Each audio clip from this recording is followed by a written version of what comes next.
नमस्कार, मैं हूं स्मृति परासर और आप देख रहे हैं वॉइस ऑफ बिहार। आखिरी चरण की 8 सीट में 5 पर एनडीए आगे, 3 पर टफ फाइट। जहानाबाद काराकाट में मुकाबला त्रिकोणीय होता जा रहा है, जिसमें इंडिया गठबंधन को हो सकता है फायदा। देखिए क्या है पूरी खबर। लोकसभा के 7वें और अंतिम चरण में बिहार में 8 सीटों पर 1 जून को वोट डाले जाएंगे। आखिरी चरण में राजधानी की 2 सीट पाटलिपुत्र, पटना साहिब के साथ साथ सीएम के क्षेत्र नालंदा समेत काराकाट, बक्सर, आरा, जहानाबाद और सासाराम में मतदान होगा। इस बार केंद्रीय मंत्री के साथ साथ कई सीनियर लीडर्स की प्रतिष्ठा दांव पर है। नालंदा में जहां जेडीयू के कौशलेंद्र कुमार जीत का चौका लगाने की जुगत में है, वहीं काराकाट, जहानाबाद और बक्सर में त्रिकोणीय मुकाबले ने चुनावी दंगल को रोचक बना दिया है। इन 8 सीटों पर हवा का रुख किस ओर है, किसकी स्थिति मजबूत है और कौन किस ओर और क्यों भारी है, इस बातचीत के जरिए इन सभी सीटों का माहौल समझने की कोशिश करेंगे। 8 सीटों में 5 बक्सर, आरा, पटना साहिब, नालंदा और सासाराम में एनडीए का पलड़ा भारी लग रहा है। वहीं 3 सीट जहानाबाद, पाटलिपुत्र और काराकाट में कांटे की टक्कर नजर आ रही है। जहानाबाद में इस बार 2019 की तरह ही जदयू के चंदेश्वर चंद्रवंशी और राजद के सुरेंद्र यादव के बीच मुकाबला है, लेकिन इस मुकाबले को बसपा के अरुण कुमार त्रिकोणीय बना रहे हैं। इसका खामियाजा एनडीए को हो सकता है। काराकाट में पहले एनडीए की तरफ से उपेंद्र कुशवाहा और इंडिया की तरफ से माले के राजा राम सिंह के बीच मुकाबला था। 2 कुशवाहाओं के बीच लड़ाई थी, पर भोजपुरी फिल्म स्टार और राजपूत जाति से आने वाले पवन सिंह के बतौर निर्दलीय चुनाव लड़ने से लड़ाई अब इंटरेस्टिंग हो गई है। युवा और राजपूत जाति के लोग पवन सिंह की तरफ आकर्षित हो गए हैं। इसका फायदा इंडिया गठबंधन को हो सकता है। वहीं पाटलिपुत्र में बीजेपी के रामकृपाल जीत की हैट्रिक लगाने की कोशिश में है, लेकिन उनसे 2 बार हार चुकी मीसा भारती उन्हें टफ फाइट दे रही हैं। यूथ में बढ़ा आनंद मिश्रा का craze. Political expert Ajit Yadav की माने तो बक्सर में आनंद मिश्रा का क्रेज है। वह यूथ का वोट अधिक संख्या में काट रहे हैं। अब 2019 के वोट में जीत का अंतर देखा जाए तो यह काफी अधिक रहा है, लेकिन उस समय की स्थिति अलग रही। चुनाव में पुलवामा हमला और राष्ट्रवाद का प्रभाव दिख रहा था। इस बार ऐसा कुछ नहीं है। साल 2019 के चुनाव में ददन पहलवान नहीं थे, इस बार वह चुनाव में है।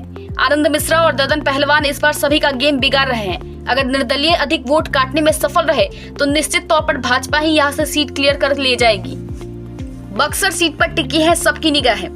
सीनियर जर्नलिस्ट रविशंकर श्रीवास्तव कहते हैं कि बक्सर यूपी बॉर्डर पर है, इसलिए सबकी निगाहें भी इसी सीट पर है। यहाँ का चुनाव यूपी, बिहार और झारखंड को प्रभावित करता है। इस बार भी यहाँ मोदी फैक्टर काम कर रहा है।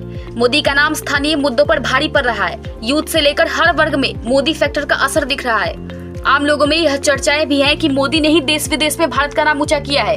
मोदी ने भारत को गर्व का एहसास कराया है। बक्सर को मिनी काशी भी कहा जाता है, इसलिए भाजपा को इसका फायदा जरूर मिलेगा। इसलिए मिथिलेश तिवारी ने काशी की तरह बक्सर को विकसित करने की बात कहकर हिंदुत्व का कार्ड खेला है। बक्सर को भाजपा ने ही बनाया दिलचस्प। सीनियर जर्नलिस्ट रविशंकर श्रीवास्तव बक्सर में सीधी टक्कर एनडीए और महागठबंधन के बीच ही मानते हैं। वो कहते हैं एनडीए कैंडिडेट मिथिलेश तिवारी राष्ट्रवाद और हिंदुत्व के मुद्दे के साथ कुछ स्थानीय मुद्दों को टच कर रहे हैं। वह बक्सर को काशी की तरह विकसित करने की भी बात कर रहे हैं। महागठबंधन के कैंडिडेट नौकरी और रोजगार की बात कर रहे हैं। भाजपा ने पूर्व मंत्री अश्विनी चौबे का टिकट काटकर लड़ाई दिलचस्प कर दी है। यह बिहार की पहली ऐसी शॉकिंग कर देने वाली सीट है जहां भाजपा ने इतना कठोर फैसला लिया है। हालांकि भाजपा कैंडिडेट मिथिलेश तिवारी की पहले से ही यहां अच्छी पकड़ रही है। बक्सर में एनडीए कैंडिडेट मिथिलेश तिवारी और महागठबंधन से राजद के सुधाकर सिंह के बीच कड़ा मुकाबला है। केंद्रीय मंत्री अश्विनी चौबे का टिकट काटकर भाजपा ने बिहार की सीट को हॉट बना दिया है। निर्दलीय कैंडिडेट आनंद मिश्रा और ददन पहलवान ने भी बक्सर में लड़ाई टफ कर दी है। अगर निर्दलीय कैंडिडेट के साथ वोट का समीकरण बदला तो परिणाम भी चौंकाने वाला आ सकता है। हालांकि अब तक मोदी मंदिर कार्ड पर भाजपा मजबूत स्थिति में दिख रही है। बक्सर लोकसभा सीट भाजपा और राजद की प्रतिष्ठा बन गई है। भाजपा केंद्रीय मंत्री अश्विनी चौबे का टिकट काटकर मिथिलेश तिवारी को कैंडिडेट बनाया है, जबकि महागठबंधन ने राजद के सुधाकर सिंह खुद पूर्व मंत्री रहे हैं। वह राजद के प्रदेश अध्यक्ष, पूर्व सांसद और मंत्री जगदानंद सिंह के बेटे हैं। साल 2014 और 2019 में भाजपा से सांसद रहे अश्विनी चौबे का टिकट कटना राजद के लिए फायदेमंद रहा है, लेकिन 2 निर्दलीय कैंडिडेट पूर्व आईपीएस आनंद मिश्रा और ददन पहलवान ने दोनों दलों का समीकरण बिगाड़ दिया है। 3 चुनाव से बढ़ा भाजपा का वोटिंग रफ। अजीत यादव कहते हैं कि अगर 2009 को छोड़ दे तो भाजपा यहां 1996 से लगातार जीतती आई है। साल 2009 में बक्सर लोकसभा सीट से आरजेडी के जगदानंद सिंह को जीत मिली थी। इस बार उनके बेटे सुधाकर सिंह जीत के लिए जोर लगा रहे हैं। बक्सर में लगातार 3 चुनाव में भाजपा का वोटिंग प्रतिशत लगभग 25% बढ़ा है। असम कैडर के पूर्व आईपीएस को भाजपा ने टिकट का आश्वासन दिया था, लेकिन ऐसा नहीं हुआ।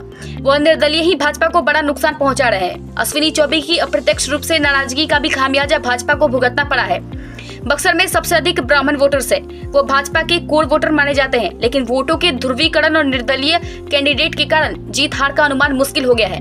हालांकि मोदी का चेहरा और हिंदुत्व का मुद्दा भाजपा प्रत्याशी मिथिलेश तिवारी के लिए जीत का रास्ता आसान कर रहा है।